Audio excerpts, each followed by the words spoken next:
मैं हूं डॉक्टर फिजा खान और मैं हूं पाकिस्तान। आज मेरे लिए और मेरे मुल्क पाकिस्तान के लिए उदासी का भारतीय सेना के सामने army chief general Asim Munir मजबूर हो गए थे। वो फौज जो दुनिया की नंबर 1 आर्मी है। हमले के दिन बंकर में शिफ्ट हुए थे मुनीर। इसका मतलब है इन लोगों में सेल्फ रिस्पेक्ट नाम की चीज ही कोई नहीं। बताया जा रहा है कि 2 से 3 घंटे के लिए मुनीर बंकर में छिपे थे। ऐसे नहीं बना था हमारा प्यारा वतन पाकिस्तान।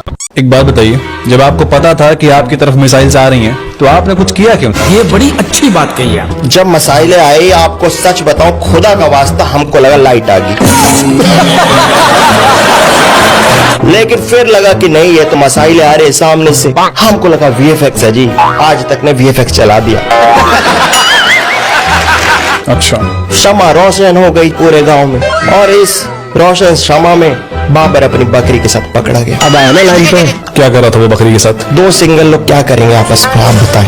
अच्छा, समझ गया।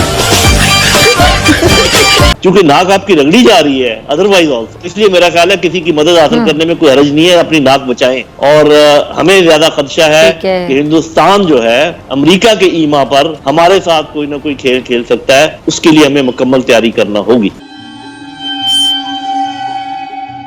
अगर इंडिया हमारा पानी बंद कर देता है, क्योंकि सरहद उसने बंद किया हुआ है, तो हमारे पास फिर ऑप्शन यही बचेगा कि हम उनके डैम्स उड़ा दें। क्या लगता है? तो क्या ये ऑप्शन है हमारे पास? मैंने बड़े बड़े बैंकों के अहम अफसरान को जांगिया के अंदर टैंकरों के पीछे भागते हुए देखा है। तो डैम तो जब 3 बटन दबाने 3 डैम उड़ जाएंगे, हम हमारे लिए तो मसला नहीं है डैम उड़ाना। उनको भी पता है, हमें भी पता है। लेकिन आपको पता है, आप साइबर अटैक करके आप गेट भी खोल सकते हैं डैम्स के। अच्छा, वो भी सारे इलेक्ट्रॉनिक है ना, इलेक्ट्रिकली कंट्रोल्ड है। आप उनके जैसे अभी हुआ था, आप उनको जिस तरह आपने उनकी पूरी 70% पावर बंद कर दी है, आप उनके डैम के गेट्स खोल दें। किसने बोला था? ले सुना क्या? जो हमारे हैकर्स लड़े हैं मैं तो उन्होंने तो बर्बाद कर दिया भाई। वहाँ का 70% बिजली का निजाम हैक कर लिया आपने। भाई साहब कुछ ज्यादा नहीं हो गया ये? मतलब कुछ भी। और तो और पाकिस्तान की मीडिया भी टेलीविजन में आके कुछ भी फेंके जा रही है कि हमने तो इंडिया के 70% निजाम हैक कर लिया, इलेक्ट्रिसिटी हैक कर लिया, कंप्यूटर हैक कर लिया। अरे भाई जा, व्हाट्सएप से बोल रहा हूँ 7 करोड़ की लॉटरी लगी, ओटीपी बता दो। इसको हैक नहीं बोलते, इसको फर्जी कॉल सेंटर बोलते हैं। इंडिया में हमसे ज्यादा अगर उन्होंने कॉल कर लिया ना, जो हमने लोन में $1 बिलियन लिया वो भी चला जाएगा, वो भी बिना ओटीपी बताए। और गर्मी के दिन में पूरा पानी रोक ले, और जब बरसात का समय आएगा तो पाकिस्तान तब तक तो गर्मी में पूरा जल चुका रहेगा। बरसात के समय आएगा जब पूरा लबालब होगा तो बांध खोल दे, एगो सुखा के मारो, फिर दहवा के मार दो। यहाँ पे हरि राम कृष्ण जगन्नाथ प्रेमानंद, ये क्या हुआ? गलाव की पानी आ गया, गामछा भी खुल गया मेरा। अब डॉक्टर साहब ने कहा कि अगर वो पानी बंद कर देंगे तो हम 3 बटन दबाकर 3 डैम तबाह कर देंगे। तो हुजूर, पानी तो उन्होंने कर दिया बंद। तौबा। अब आपने बटन दबा दीजिए। कब दबाना है? क्योंकि अगर आपने बटन ना दबाया, जो आप फरमा रहे हैं, तो किसान हमारे मारे जाएंगे, उनको बेचारों को पानी नहीं मिलेगा। क्योंकि इंडिया फिलहाल पानी जो है वो बंद कर चुका है। बर्बाद कर दिया। यही नहीं, अभी और सुनिए। अल्हम्दुलिल्लाह फील्ड मार्शल बन गया हूँ, क्योंकि काम कम, खरीदार ज्यादा और अवाम का दिमाग घुमाना सबसे ज्यादा। ये एजाज मैं अपने उन गुलाम अवाम के नाम करता हूं, जो हर बार नारा भी खुद लगाते हैं, टैक्स भी खुद देते हैं, और फिर भी समझते हैं this is all for them. मैं शुक्रिया अदा करता हूं सदर, वजीर ए आजम, काबीना और उस फोटोग्राफर का जिसने मेरे तमगे वाले पोज में मेरा चेहरा थोड़ा पतला कर दिया। ये एजाज कोई इंफरादी चीज नहीं, ये पूरी कौम का है, जो हर बार खुशी से फुद्दू बनने के लिए लाइन में लग जाती है। I mean seriously, you guys clap like it's a national duty while we catch the real perks. मैं ये एजाज उन शुहदा, गाजियों और उन सब के नाम करता हूं जिनके नाम पर हर बार हम नया तमगा, नई टोपी और नया ओहदा बना लेते हैं। And yes, the next rank is coming soon, super deluxe field marshal plus. Just keep clapping, I'll keep saluting, and diesel, आटा, डॉलर सब आसमान पे उड़ते रहेंगे। आमीन। जाने दो। अब ये पकड़े गए हैं, इनका सारा खेल पकड़ा गया है दोनों चलाकों का। फिर चलाक बंदा चलाकी में कुछ ना कुछ गलती कर देता है, और हम तो बैठे हुए हैं इनकी गलतियां पकड़ने के लिए।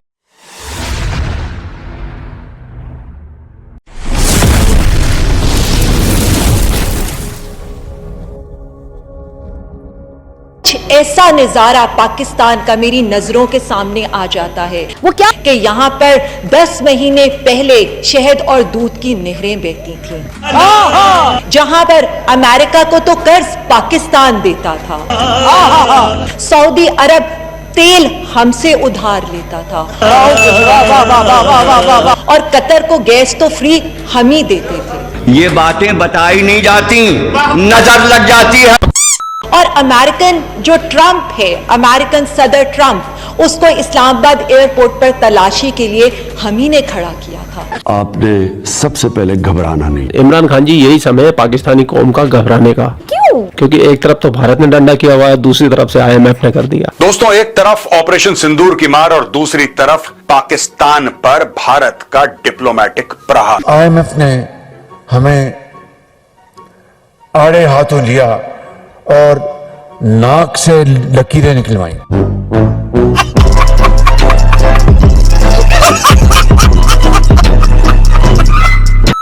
आज दुनिया भर में आप कहीं पर भी जाएं, आप अपना तारुफ पाकिस्तानी के तौर पर करवाएंगे तो दुनिया आपको कदर की निगाह से देखेगी। दुनिया जानती है आपकी इकोनॉमी बर्बाद हो गई है, दुनिया जानती है आपके मुल्क में जमहूरियत नहीं है, दुनिया जानती है हम जो सियासतदानों के साथ करते हैं, दुनिया जानती है हम भीख मंगे हैं, फ्राडी हैं, मक्कार। 5 जहाज जिनमें 3 राफेल, उनको मार कराया और उनको ऊंधे मुंह वो कश्मीर पर जाकर गिरे और एक जाके बठिंडा में गिरा। क्या बात कर रहे हैं? उनकी तो एयरफोर्स हमसे बहुत ज्यादा तगड़ी थी, बहुत ज्यादा उनके जहाज थे और बड़े वो तरबियत याफ्ता थे, उसके बावजूद इतना बड़ा कारनामा। आपने बिल्कुल ठीक कहा। We had a ratio of 1:10 with respect to assets. तो हमारा एक जहाज बामुकाबला 10 जहाज था। हमारा एक जहाज बामुकाबला 10 जहाज था। मैं गाली नहीं दे सकता। नहीं, गाली नहीं देना। फैमिली देखती है, वरना मैं ऐसे गाली दूं, ऐसे गाली दूं ना, जिंदगी भर याद रखें ये बड़े हुए। 1965 की जंग के दौरान और उसके बाद भी गलत रिपोर्टिंग और झूठी रिपोर्टिंग की गई थी, गलत बातें और झूठ फैलाया गया था, उसका फायदा कुछ नहीं हुआ था। चंद साल बाद 1971 हो गया था। कुछ दिन पहले पाकिस्तान के PM शहबाज शरीफ ने ये दावा किया था कि हमने इंडिया के राफेल को मार गिराया है, पर जब विदेशी मीडिया ने उनसे सबूत मांगा तो इन पाकिस्तानियों की बोलती बंद हो गई। और अब वहीं पाकिस्तान के एक नेता एक खिलौने वाले प्लेन को जलाकर कह रहे हैं कि ये है इंडिया का राफेल।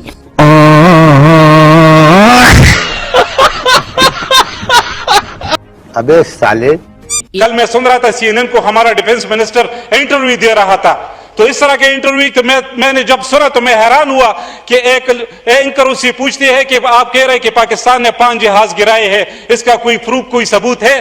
तो ये कहता है सोशल मीडिया।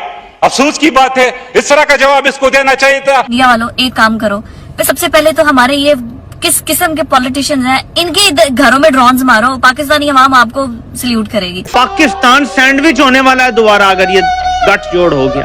अफगान तालिबान का अगर भारत से गठजोड़ हो गया तो पाकिस्तान सैंडविच हो जाएगा इनके दरमियान। तो ऐसी सिचुएशन में आपने सबसे पहले घबराना नहीं। बाहसियत कौम हम इसका मुकाबला करेंगे और इंशाल्लाह हम ये जंग जीते। पाकिस्तान में PUBG बंद कर दी गई है, क्या कहेंगे इस पे? हम बहुत खफे हैं, बहुत नाराज इस वजह से। ये एक ही अदारा था हमारे पास, वो भी इन लोगों ने छीन लिया है। हाय अल्लाह, क्या नुकसान होगा PUBG के बंद? आज काम नहीं मिलेंगे, टेक्सटाइल बंद हो जाएंगी। मीडिया वालों ने इतनी फेक खबरें फैलाई, शुरुआत में तो हमें भी लगा था कि हम जंग जीत चुके हैं, बाद में पता चला कि ये सारी खबरें तो फेक है। अब धीरे धीरे हम विन से हम फिर से लन की तरफ बढ़ रहे हैं। पर इंडिया वालों ने भी कम फेक खबरें नहीं चलाई। वो तो कह रहे थे हमने लाहौर पे कब्जा कर लिया, पर मैं चाहता हूँ कि वो सच में लाहौर में कब्जा कर ले। मैं चाहता हूँ लाहौर की सड़कों में R15 और हायाबूसा जैसी बाइकें चले। तंग आ चुका हूँ RX100 देख देख के। हमारी गाड़ी ज्यादा लोहा तो इंडिया का E-रिक्शा में है। इंडिया वालों, फेक खबरें ना फैलाओ, सच में कब्जा कर लो। मैं तो यही चाहता हूँ, क्योंकि ये इस्लामी जमहूरिया पाकिस्तान है। नवाज शरीफ साहब, शहबाज शरीफ साहब कहते हैं हमने 71 का बदला ले लिया।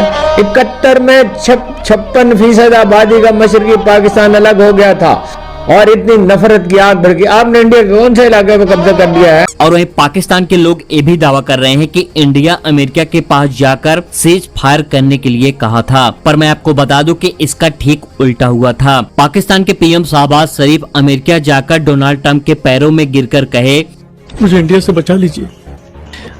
इंडिया क्या कर रहे हो? अपने पड़ोसी को छोड़ दो। पड़ोसी? मैं उनकी बच्ची जैसा हूँ। तो बाप से बदतमीजी भी तो नहीं करनी चाहिए। आपको पता है हमारे मुल्क में वैसे ही पानी नहीं है, ऊपर से पानी भी बंद कर दिया। अरे आपको बीच में नहीं आना चाहिए। नहीं आना चाहिए था। मैं अगर नहीं आता तो नक्शे से इसका नाम मिट जाता। गजब बेइज्जती है। तो इंडिया को लगता होगा कि हम इस जंग में हमारा नुकसान हुआ है। अजी घंटा पहले पाकिस्तान के अवाब को अंग्रेजी के नाम पे सिर्फ विन और ला नहीं पता था। वो तो शुक्र है कि इस जंग हुई, इससे हमारी वोकैब्स में हमारे सेंटर ऑफ ग्रेविटी जैसे वर्ड्स का इजाफा हुआ है। पड़ेगा पाकिस्तान तभी तो कम फूटेगा पाकिस्तान। जंग जीतना तो हमारे बस के बाहर था, लेकिन जंग जीतने की खबर है इसको फैलाना ये तो हमारे बस में था ना। तो हम तो स्मार्ट हुए ना भाईजान, यहाँ इंडिया पीछे रह गया भाई। वो तो शुक्र है कि क्रिकेट मैच लाइव होते हैं, नहीं तो सारे वर्ल्ड का मैच अब तक पाकिस्तान ने जीत लिया। के ड्रोन हमले यहाँ पे भी हुए, आपने देख लिया कैसे हुए। लाहौर में आप लोग भी रहते हैं, हम भी रहते हैं, हमारे आपके घर के करीब हुआ बिल्कुल। और ऐसा भी हुआ कि हमने कल एक इंटरव्यू भी किया, एक चौकीदार है उसने अपनी शॉटगन से एक ड्रोन को गिरा दिया। इस बात के ऊपर 64 मुक्कों की सलामी बनती है। एक और लड़के का मुझे पता चला, वो दरख्त के ऊपर चढ़ गया, बड़ा ऊंचा दरख्त था, और जब ड्रोन नीचे से गुजरा तो उसके ऊपर कूद के उसने गिरा दिया उसको। वो चिंची जितना बड़ा ड्रोन था। हम कितने टेक्नोलॉजी में एडवांस है हमें नहीं पता। एक तरफ तो दुनिया भर का पाखंड फैला रहे हैं, झूठ फैला रहे हैं कि हम जीत चुके हैं, और दूसरी तरफ इनकी फट के फ्लावर भी हो रही है। हकीकत में जब से मोदी जी ने कहा है कि अभी ऑपरेशन खत्म नहीं हुआ है, राजनाथ सिंह जी ने कहा है, यहाँ पे IMF पाकिस्तान की इंसल्ट पे इंसल्ट कर रहा है, और आज की तारीख में पाकिस्तान के ऊपर 11 ऐसी शर्तें लागू कर दी हैं जो दिखने में तो बड़ी नॉर्मल सी हैं। आप बोलेंगे अच्छा इसमें है क्या, लेकिन पाकिस्तान को यह बता दिया है कि बेटा अगर तुमने भारत से लड़ाई करी तो तुम्हारी बर्बादी निश्चित है, क्योंकि तुम भीख मांग मांग के लड़ रहे हो। खुद कमाओ, कमाऊ पूत बनो, फिर उसके बाद जिससे झगड़ा करना है। ये बातें बताई नहीं जाती, नजर लग जाती है। अरे एक तो पता नहीं वो कौन बंदा है जो पार्लियामेंट में चिल्ला रहा है कि कौन रात के अंधेरे में हमला करते हैं, कौन रात के अंधेरे में हमला करते हैं। अरे भाईजान वो हमला करते हैं जो टेक्नोलॉजी में आगे होते हैं। हम होते तो हम भी करते, और हम तो रात में मार खाने में आगे थे, और दिन में भी हम कौन सा कुछ कर रहे थे। दिन में तो हम मिठाइयां बांट रहे हैं, वो भी हमारे सेलिब्रिटीज। तुम सोच के देखो, इंडिया में अगर धोनी सड़क पे उतर जाए तो लोग उसे मिठाई की जगह ऑटोग्राफ मांगते हैं, पर हमारे वाले सिर्फ मिठाई मांग रहे हैं। ये तो हाल है पाकिस्तानी भुखमरी का और हमारे सेलिब्रिटीज का। हमने भारत को हल्के में ले लिया। भारत अब महाभारत के टाइम का भारत नहीं है जो सूरज ढलते ही जंग खत्म कर देगा। ये रात में ही पहलेगा, सुबह ही पहलेगा। और रही बात क्रिकेट मैच की, पाकिस्तान कभी नहीं आएगा, सारे मैच दुबई में खेलेगा। पाकिस्तान की हुकूमत के भी कोई जवाब नहीं है, जबरदस्ती कुछ भी बोल रहे हैं। हम इनसे पूछ रहे हैं कि आपने इंडिया के मिसाइल्स को इंटरसेप्ट क्यों नहीं किया, तो कह रहे हैं कि हमने इसलिए नहीं किया ताकि उनको हमारी लोकेशन न पता चल जाए। पर भाईजान मिसाइल तो लोकेशन पे गिर रही थी, और फेक खबरें तो मीडिया वाले ऐसे ही फैला रहे भाईजान। एक वीडियो में तो दिखा रहे कि इंडिया का पायलट हमारे कब्जे में है, बाद में पता चला ये वीडियो इंडिया के पायलट के नहीं, हमारे पाकिस्तान के किसी बंदे के। वो बंदा वीडियो में रो रो के बोल रहा है कि भाई मेरी वीडियो वायरल ना करे, कोई हमें इंडिया का बंदा समझ के मुझे मार मूर ना दे। ये तो हाल है पाकिस्तान के। और तो और इंडिया को लग रहा है कि टर्की वाले हमारी मदद कर रहे हैं, वो हमें हथियार बेच रहे हैं, वो हमें सपोर्ट कर रहे हैं। अरे भाईजान ना करे ऐसा। ये 1.5 घंटा लगाते हैं टर्की वाले आइसक्रीम बेचने में। ये अगर मुजरा ना करे तो इनके आइसक्रीम ना बिके। इनकी मिसाइलों से लंबी तो इनकी आइसक्रीम बेचने वाली डंडी है। इनसे सपोर्ट लेंगे हम, खौफ करे ऊपर वाले का। इंडिया से हम जंग जीत चुके हैं, इसलिए नहीं कि हम उनसे टेक्नोलॉजी में आ गए हैं, बल्कि इसलिए कि हमसे झूठ बोलने में आ गए हैं। कौन लोग हैं ये? जो सोच के देखो, मतलब इंडिया वाले लगे पड़े हैं, मेहनत कर रहे हैं, रात भर मिसाइलें ताग रहे हैं। हम क्या कर रहे हैं? रात भर चैन से सो रहे हैं, सुबह उठ के बोल दे रहे हैं कि हम तो जंग जीत चुके। क्योंकि तुम्हारी कौम को दिया जा रहा है लॉलीपॉप, बॉबी बड़ा वाला। ये है वो लॉलीपॉप जो कौम को दिया जा रहा है। हर कुछ दिन बाद हालात ठीक हो जाएंगे, ठंडी हवाएं आना शुरू हो जाएंगी। ये वो लॉलीपॉप जो अस्करी क़यादत की तरफ से पाकिस्तानी अवाम को बार बार दिया जा रहा है, और बिला के कौम को हम दिखा सकें कि एक्चुअली ये बहुत बड़ा लॉलीपॉप, एक बंदा ये खा भी नहीं सकता, इतना बड़ा।